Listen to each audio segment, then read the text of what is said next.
I know we have some visitors today. That means people don't come regularly for good reasons and not such good reasons.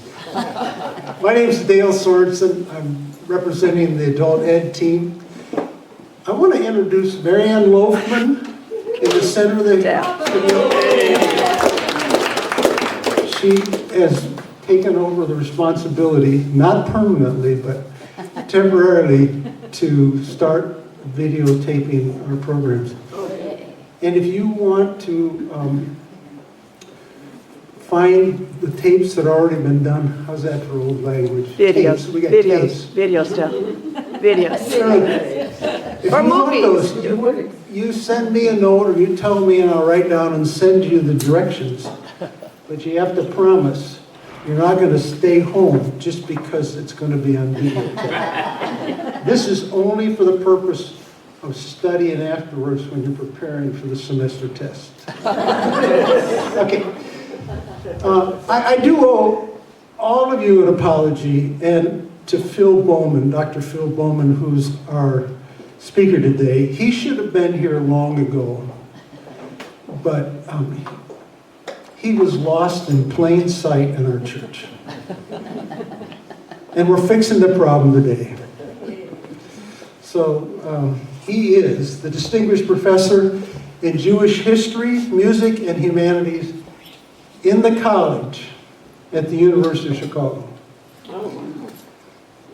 He's a man whose research interests include, now it's going to be a long list here, Jewish music and history, religion and music, ethnomusicology, South Asia, Middle East, and the Eurovision Song Contest. Thank you, Phil.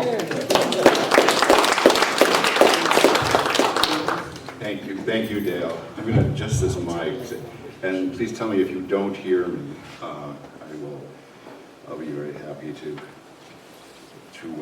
adjust it a bit more. Pull it closer. Pardon me? Pull it closer. Pull it closer. How is that?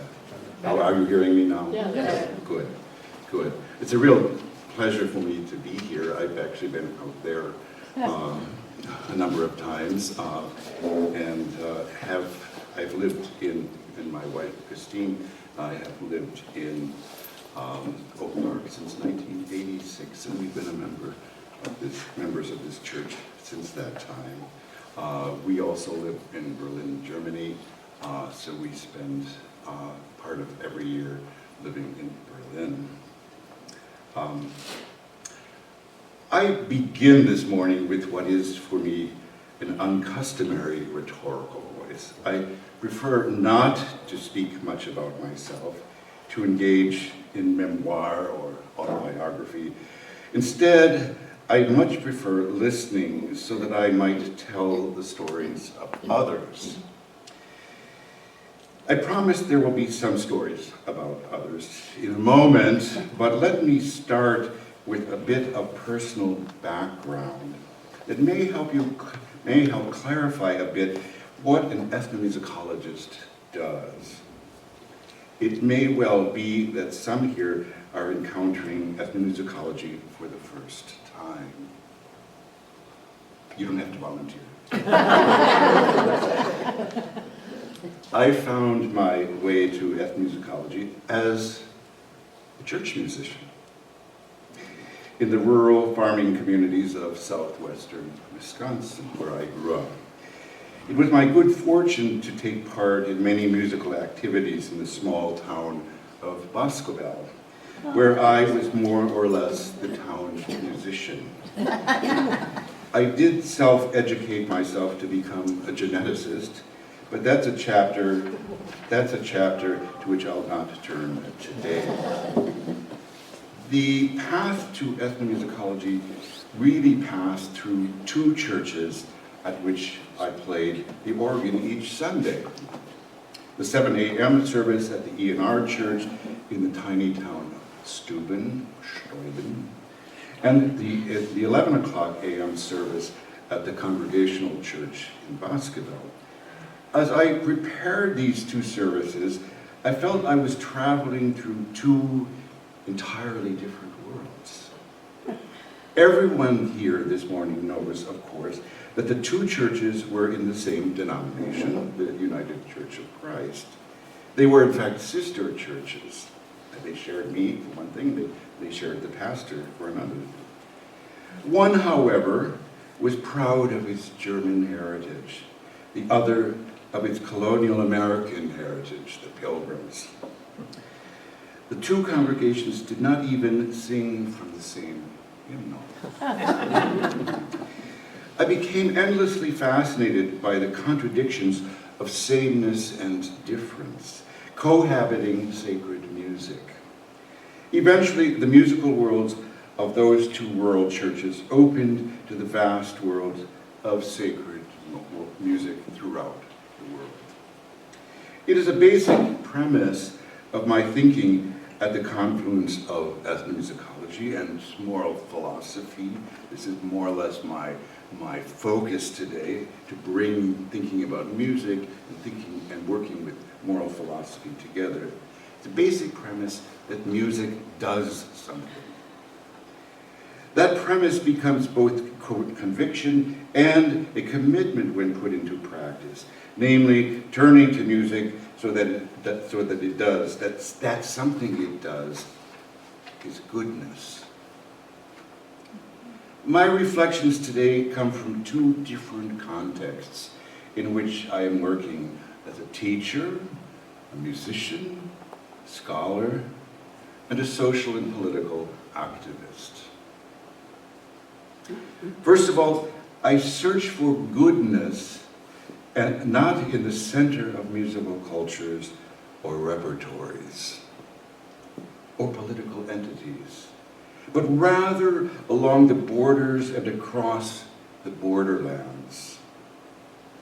Borders are contested and precarious. Borderlands threatened and transitory. They provide the primary field in which I work with an international team of colleagues in the project Borderlands of Sonic Encounter, supported by the Balzan Foundation of Italy and Switzerland. We have one conference this week, even at the end of the week on the US-Mexico border. I've held symposia in Kolkata in India. They're upcoming in Hong Kong, and I work particularly in Israel and Palestine. In the two fields of seeking music where it might otherwise, second, it is the fundamental aim of the musical work I do with others to give voice to the voiceless. We seek to find ways to recover voices and lives lost to violence at all times and in all forms. We seek to give meaning to those from whom the ability to express themselves has been stripped. In the two fields of seeking music, where it might otherwise have been silenced, we are committed to the power of music to do good. In addition to teaching at the University of Chicago and the University of Music, Theater, and Media in Hanover, Germany, I am deeply involved in projects that give voice to the silenced. I have performed and recorded Jewish music from modern moments of crisis with my cabaret ensemble, the New Budapest Orpheum Society. Since the war in Gaza, I have initiated projects to protect the music of Palestinians, most recently with an initiative to create an archive of contemporary Palestinian music at the University of Chicago.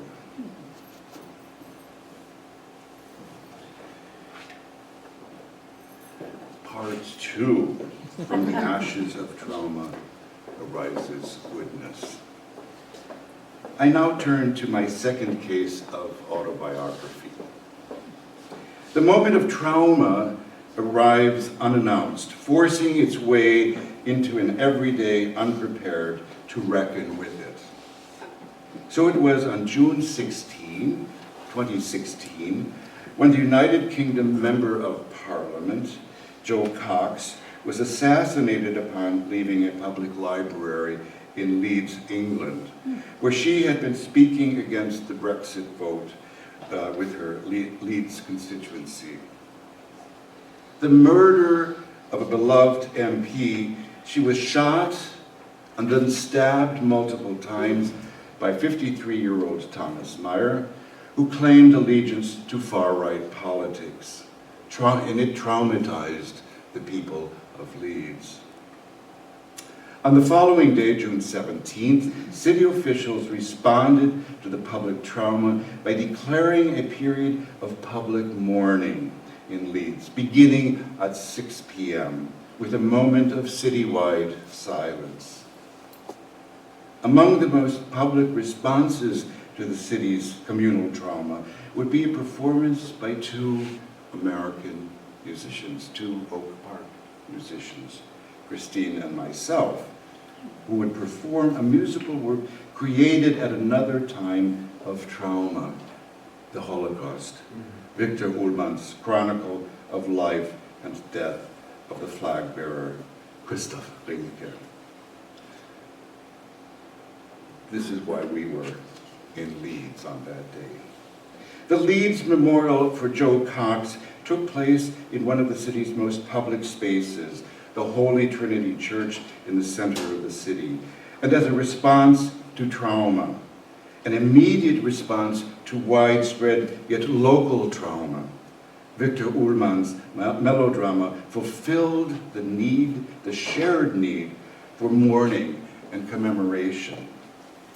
Christine and I, however, were not in Leeds on June 17th to commemorate the life of Jo Cox, as the poster for our performance makes clear, but rather as one of a series of musical events in Leeds and York called Performing the Jewish Archive, a multi-year project supported by the UK Arts and Humanities Research Council.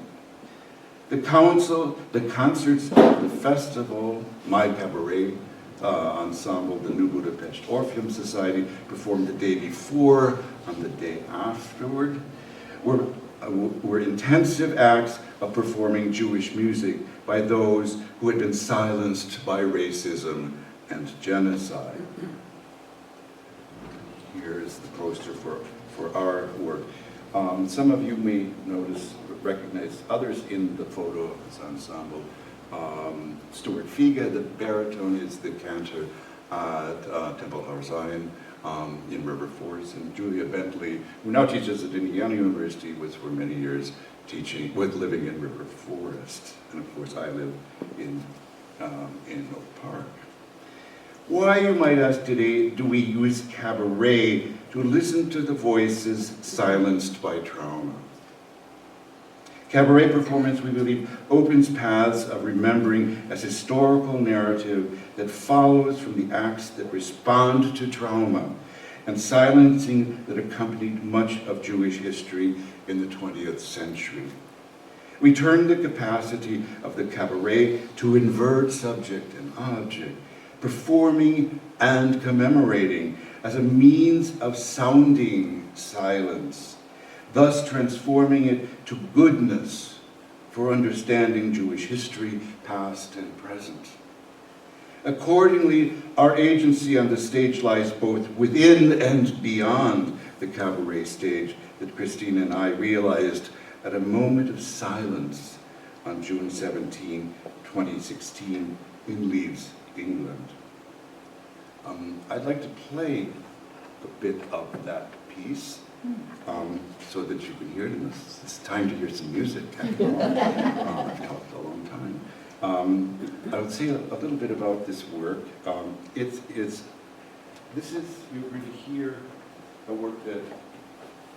going to hear a work that Christine and I have more or less rescued.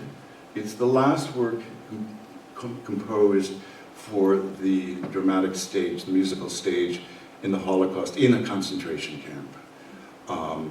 It's a remarkable piece of music by Victor Ullmann. He composed it we have only the sketches, and there's notes for it there in Basel, Switzerland, but we pulled together a performance of it and a performing edition, which you'll hear in a moment. It's a remarkable work itself, based on, this is a text by Rainer Maria Rilke, and this is a first edition of this poem, the love and death of Christoph Rilke. It's a remarkable work. Bohlman finished the first set of sketches on September 27, 1944. On October 10th, he was deported from Terezin to Auschwitz and murdered immediately upon arrival in October 16th. So this is the importance of that work. Who died? Hearing that.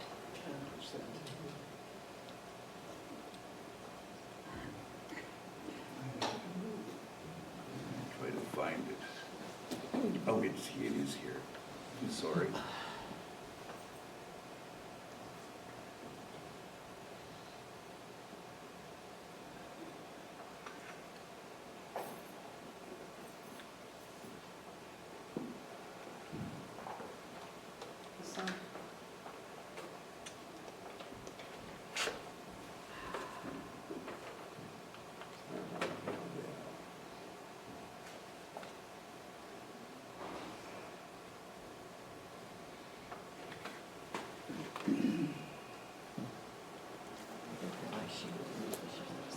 Und Zigra.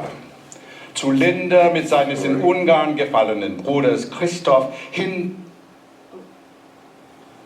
Victor Bohlman the beginning, und a few Rainer Maria scenes from this Rilke. incredible piece of Die Weise von Liebe und Tod des Kornetts Many of Christoph you will Rilke. recognize Christine. Part 1. This is what she does with her day Scene job. She's a pianist.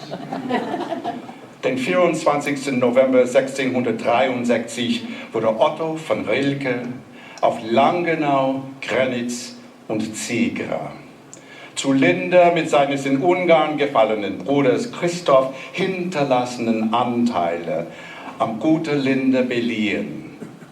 Doch musste er einen Revers ausstellen, nach welchem die Lehensreichung null und nichtig sein sollte, im Falle sein Bruder Christoph, der nach beigebrachtem Totenschein als Kornett in der Kompanie des Freiherrn von Pirovano, des kaiserlichen, österreichischen, heistischen Regiments zu Ross, verstorben war, zurückkehrt.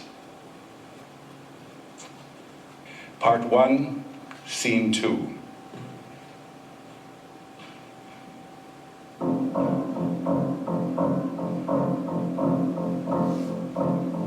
Reiten, reiten, reiten. Durch den Tag, durch die Nacht, durch den Tag.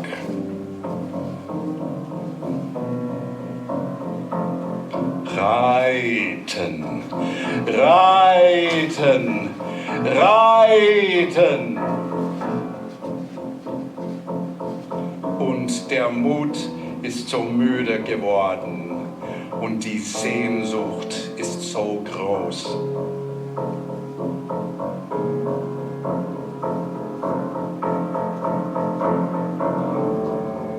Es gibt keine Berge mehr, kaum einen Baum. Nichts wagt aufzustehen. Fremde Hütten hocken, durstig an versumpften Brunnen. Nirgends ein Turm und immer das gleiche Bild. Man hat zwei Augen zu viel. Nur in der Nacht manchmal glaubt man, den Weg zu kennen.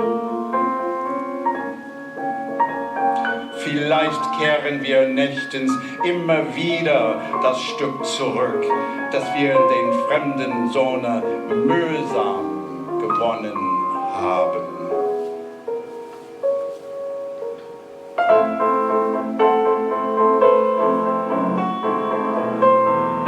Es kann sein.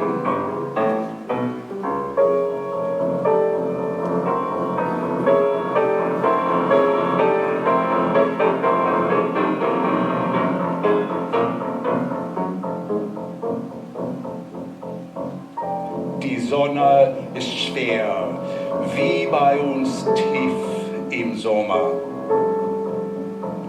Aber wir haben im Sommer Abschied genommen. Die Kleider der Frauen leuchteten lang aus dem Grün und nun reiten wir lang. Perhaps if you have some questions later, we can talk about how a work like this survives, even from as a work that was left in fragments in a concentration camp. I'm happy to talk about that. Part 3, on doing good, musical agency and moral philosophy. The underpinnings of music scholarship in moral philosophy are perhaps the most fundamental in the agency of ethnomusicologists to motivate their field to do good. Goodness may seem to be an elusive, at the very least subjective quality, but for moral philosophy, its implementation, the actual doing of good, is rarely easy. Situated among the most complex virtues afforded moral purpose, goodness is possible only when those who would seek it would abandon some adherence of selfness to be beneficial to others. Goodness, thus, does not just happen. The individual must animate it so that it acts upon others to be beneficial for them in the form of the common good for society as a whole. Aristotle, in the Nicomachean Ethics, attributes agency to doing good. He identifies the essential role of agency and action in Book 1, entitled simply The Human Good. And I'll read just a little bit the way in which Aristotle talks about this idea of doing good. If we state the function of humans to be a certain kind of life, and if this is to be an activity and actions of the soul implying a rational principle, and the function of a good human to be the good and normal performance of these, and if any action is well performed when it is performed in accordance with the appropriate virtue, if this is the case, human good turns out to be the activity of soul exhibiting virtue. For Enlightenment philosophers, the action of doing good afforded it utility, and this is my next point. It had efficacy for society. This is especially the case for David Hume and Johann Gottfried Herder, both of whom write extensively about goodness. Doing good becomes possible when individuals otherwise separated by differences embrace it as what David Hume would describe as a social contract. The dual emphasis in moral philosophy on utility, doing good that is, and social contract, the common good, establishes the kinship of moral philosophy to music scholarship as I practice it. The connectedness of doing good to common good, further extends the kinship of the historical longue durée of musical scholarship and its engagement with the times and places in which doing good musically has contributed substantially to the sustenance of survival. In their commitment to doing good, music scholars have moved their research and activism to the sites of cultural fragility and endangered peoples, among the most critical to the borderlands that migrants must cross in order to survive, in order to find goodness. Let me take you to one of those borderlands, the Rohingya refugee camp on the border of Myanmar and Bangladesh, a site of survival and song. On this video given voice by a PhD student, one of my students at the University of Chicago, Kamal Hossein, and the Taraf Ensemble, with which I work at the University of Chicago.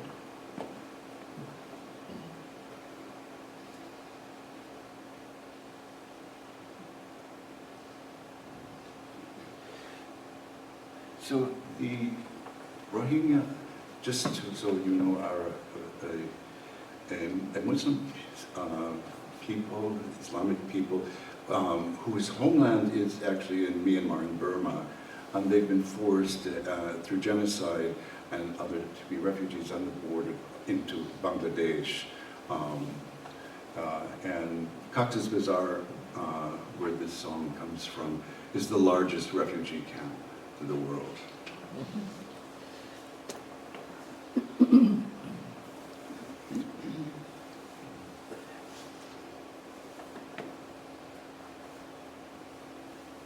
I'm a little clumsy with this and I apologize, but it's worth the wait.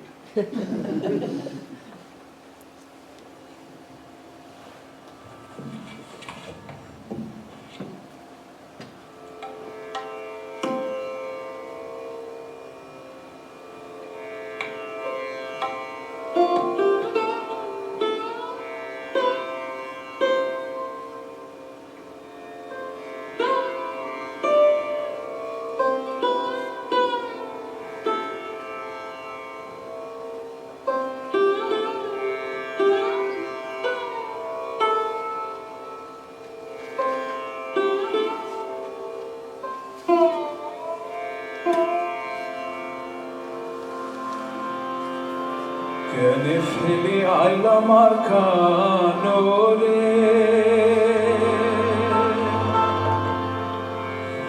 Shoitore hoysali hidore Faranor butore Sina kuli dehayon hare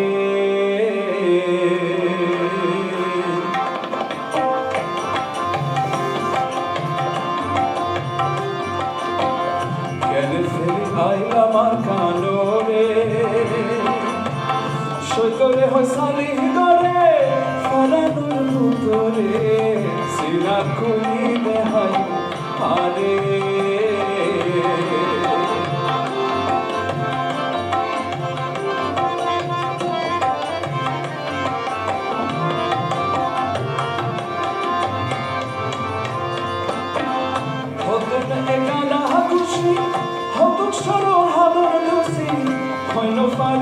Hoino fari giyai hare hare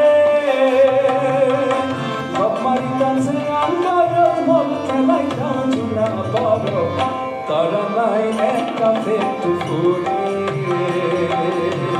Kere feli ayla markanore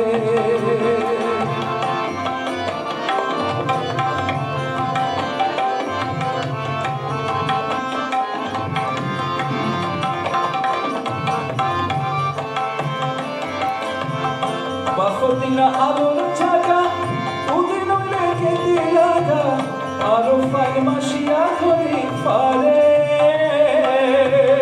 alo tu fai cura fatan ke tu vasos man, que sucinta gorano fore, que sucinta gorano fore, que ne feri ayla markanore. Yalla feli ayla markanore Shoitore hoy sali hikare Faranor bondhure Sina kuli dehayon hare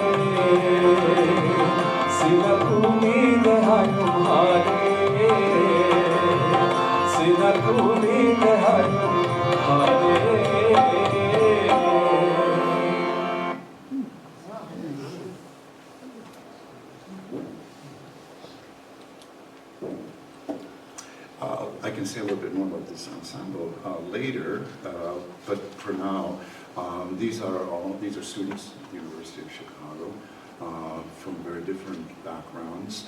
The singer Jamal is a Bangladeshi American. The wood player, whom we'll hear in a moment, is a Palestinian American. The others are Bengalis. The allegorical meaning of that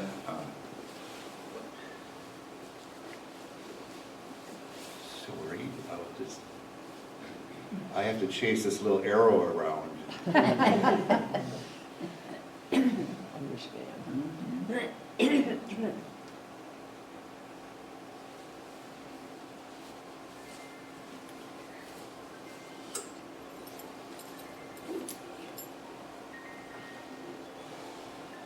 This is my fourth part on exile. The allegorical meaning that the Rohingya singer voices as he, in the name of the Rohingya people, longs for their Arakan homeland, leads us now to search for the many ways borders and migrations converge as sites at which survival is most precarious. Over the course of the past 25 years, I have had the great privilege of serving as the artistic director of the New Budapest Orpheum Society. We have just recorded, I think just, it was in December, our 5th CD set, which is now in the post-production stage. It contains largely music from the Holocaust, from the Shoah. The current recording project represents the culmination of many years of performances that we call the Babylon Project because of its common theme of exile. You can see this is one of the performances we did a few years ago. When we seek the music of exile, we necessarily undertake a journey through space and through time. The music of exile arises from journey at once away from and toward the space and time of belonging, of home, of future, in search of the present. Born of the disruption of journey, the music of exile sutures past and future, healing the injuries of displacement by sounding hopefulness for those forced to journey in exile. I want to play one example, turn to one exile composer and play one example. We're going to talk briefly about Hans Eisler. Hans Eisler is probably a composer of the 20th century that most of you do not know. He was one of the most important composers of the 20th century, and a remarkable individual. As he was Jewish and forced into exile in the 1930s, traveled to the Soviet Union, and then to Spain, and then to Mexico and the United States. He spent the war years in the United States, but was deported by the House Committee on American Activities in 1947. The cruelty of deporting refugees is nothing new today. But he, as I said, was one of the great composers. He's not known precisely because he was forced into refugee situations all the time. He lived the rest of his life in East Germany, composing the national anthem and contributing to film music, working with Charlie Chaplin and others, one of the great film composers of the 20th century. But his work tells of exile. Exile is a map of the world for him.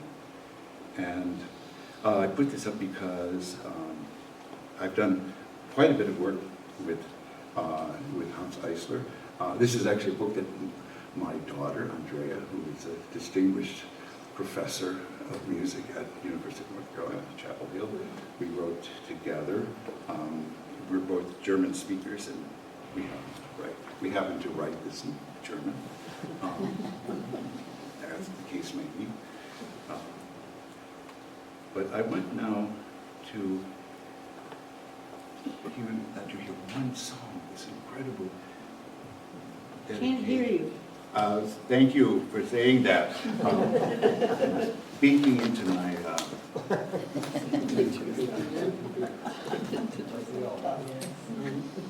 I have to go back here again.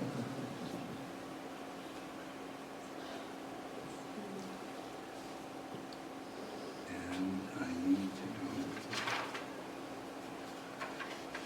These were live performances, which is why I have to take it from the YouTube platform of the University of Chicago.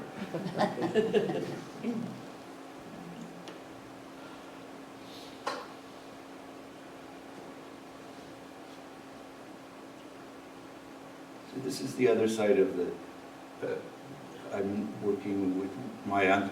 You'll now hear part of my ensemble, the New Budapest Orpheum Society, singing a song, a beautiful song by Hans Eisler called "To the Little Radio." Jessica Swanston Baker, my colleague at the University of Chicago.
Promise me not to lose sight.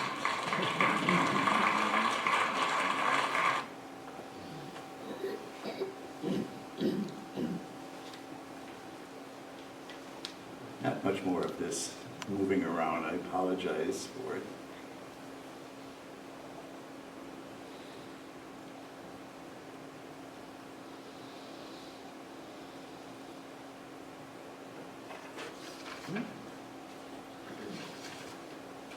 Part 5, on borders and borderlands. The paths of migrants and refugees and the borders that intersect these paths spread across the soundscape of modernity, sounding the cartographies of pasts and presents, dissonant because of the competition for space and the unequal distribution of power. It is a premise of the confluence of ethnomusicology and moral philosophy that borders and migration are component parts of the goals of survival and goodness, generated in historically common moments, but necessarily destabilizing them. Borders come into being as both metaphor and materiality, over time leading to the challenge of the 21st century that migrants must confront. The borderland is the site of diverse and often conflicting forms of encounter, of both accommodation and violence. Unlike the musical confluence that settles in the center, movement across the borderland is complex and encumbered, mobilized as migration, rerouted as the journey of refugees. Aesthetically, the movement across music's internal borderlands endows it with changing meaning and ontology, opening the portals of difference and sounding the ways musicians bestow agency upon their encounters with migrants and refugees moving across endangered borderlands. It is hardly surprising that music scholars have endeavored to do good with such intensity at borderlands. Listening to and acting with music at the border is more critical in the 21st century than ever before. Migrants and refugees move ceaselessly across borders at the sites of conflict. The sonic landscape of borders resounds with violence and threats to sovereignty. I have to say this, of course, because tomorrow is the 3rd anniversary of Russia's invasion of Ukraine, a classic borderland whose music is destroyed also. The metaphors of the border reflect the most profound of human concerns. Above all, the borders between life and death, the borders along which goodness realizes survival. Once again, I invite you to listen to Song from the Borderlands, in which survival has historically been precarious and traumatically so. This time, I invite you to Palestine.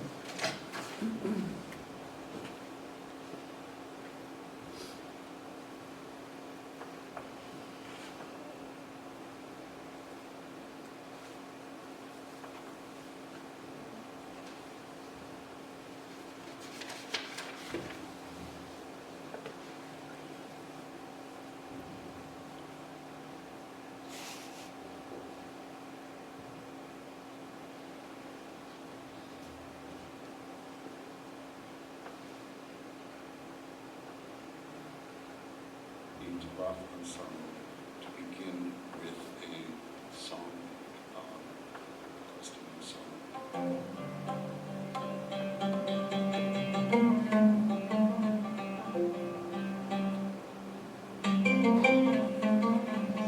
This is Ronnie Molly from Chicago, Palestinian American, one of the outstanding musicians of the whole city.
sense of the work that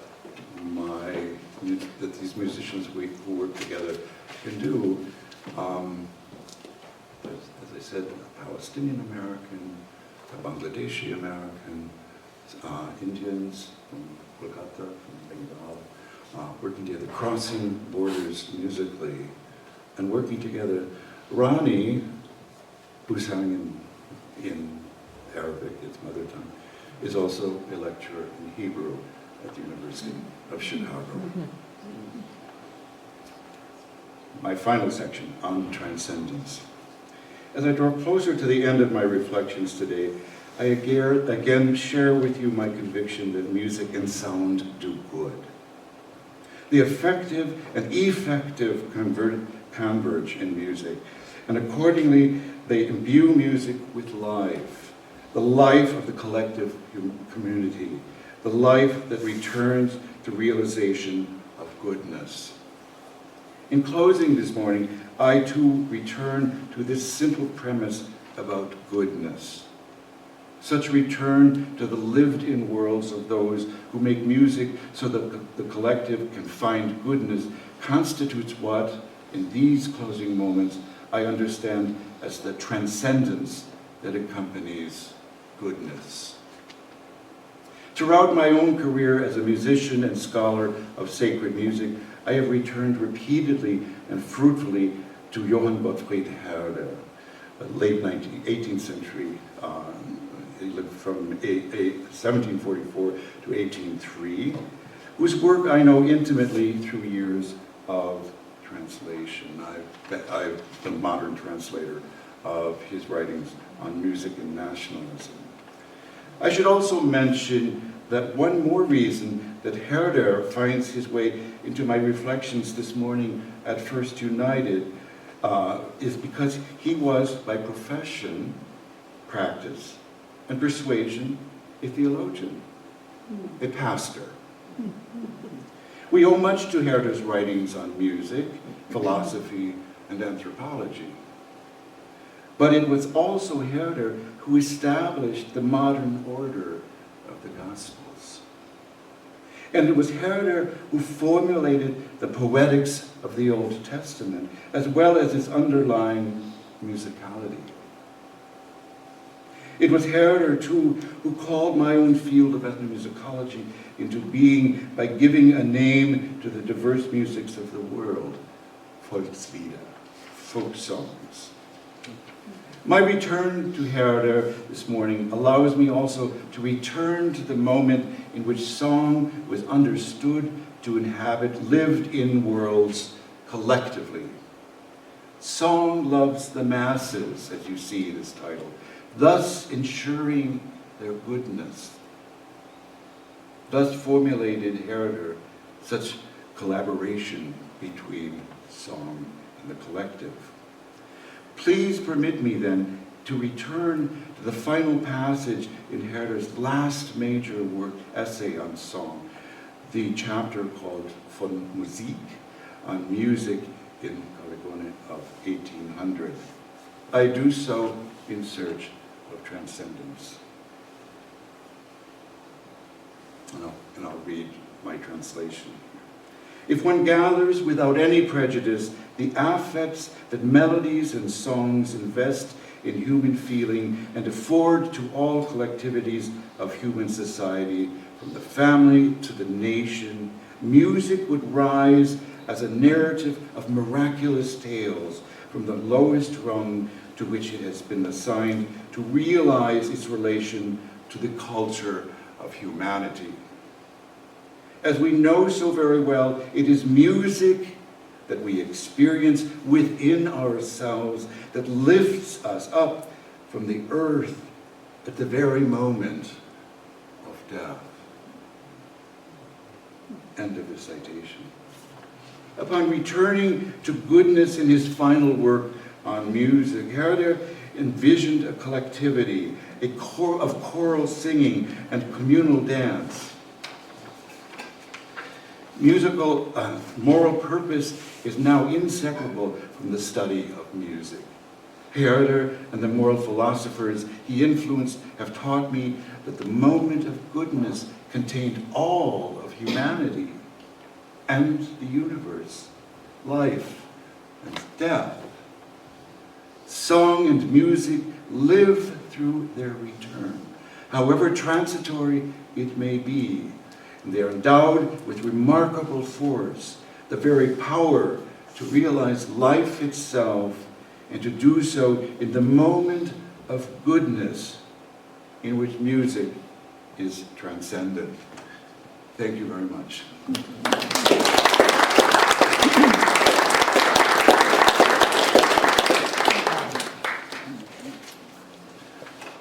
I think there was time for questions or discussion, or I have to switch glasses. I see poorly, and I just therefore have to find another glass. Please, Carol. Thank you so much for your talk. And as an ambassador, it seems like you're an ambassador.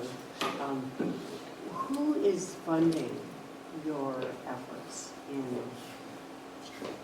studying music of the world, as well as disseminating what you've done? Well, the University of Chicago, for one thing. Maybe you should repeat the question. Excuse me, Carol asked, who is funding me? Elon Musk is not. So I've taught at the University of Chicago for 39 years, and I have various research projects that it supports. But this major project now that's underway is in 2022 I received something called the International Bohlman Prize. It's the Nobel Prize in the Humanities. Oh, wow. And part of it is a wonderful opportunity, because they provide money for me to help scholars throughout the world to work on these projects.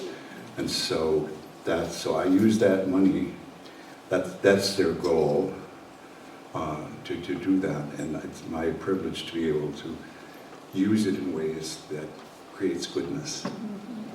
Thank you.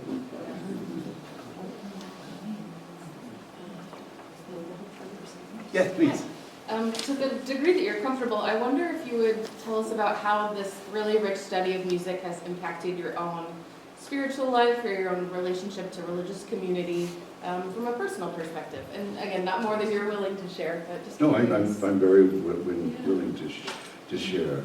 What becomes very interesting is that I'm currently a member of a church that is a UCC church, a Penn Presbyterian, of course, and I started my life that way. And I've never left that tradition. I've never left the UCC tradition in the course of my life. As in Christine, it's the same with Christine. But I deal with religions of many kinds. I hold a position in Jewish history, actually, and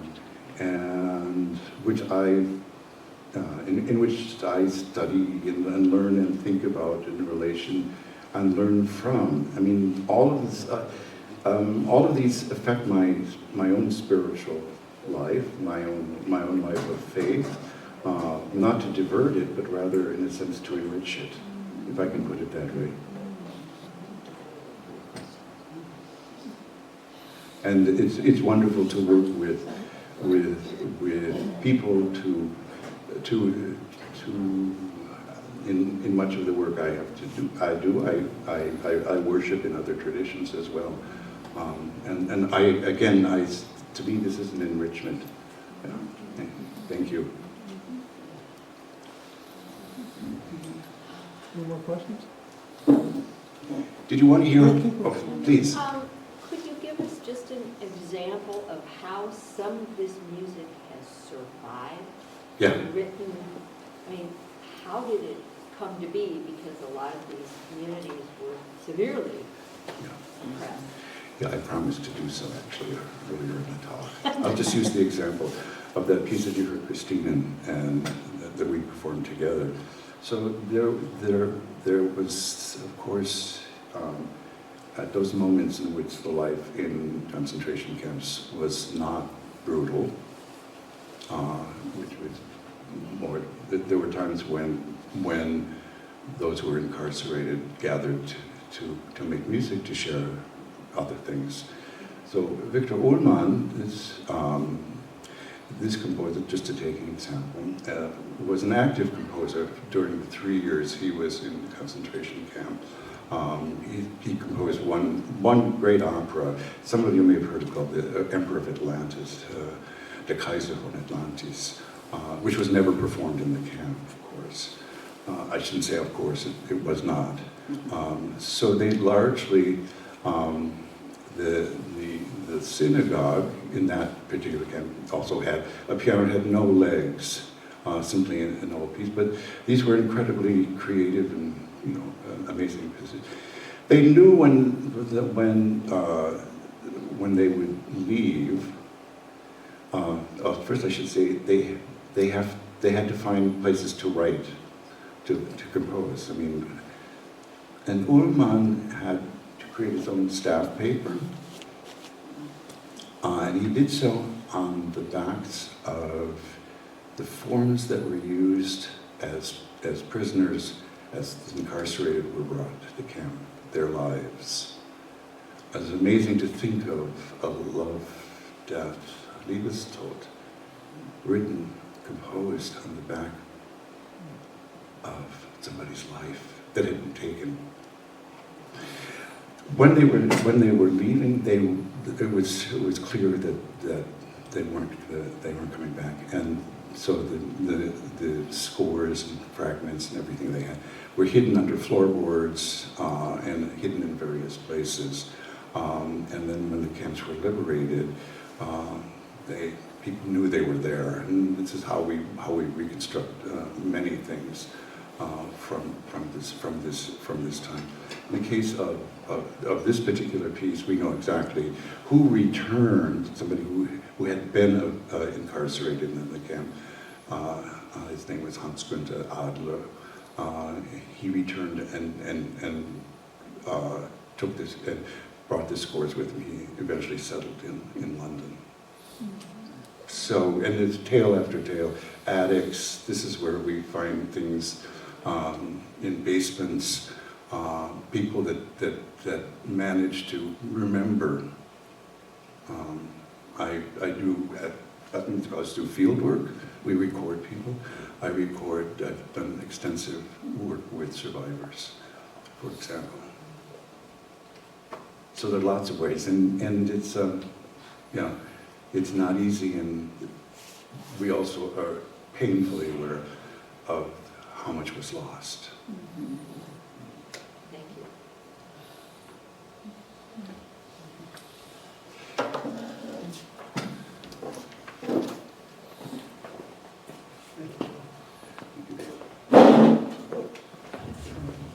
I don't want to dilute anything that he said, so I'm just going to say thank you.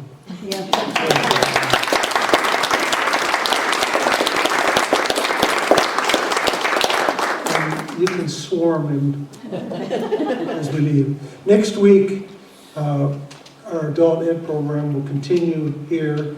In March, we're going to have some sessions under the title, One Less Place at the Table.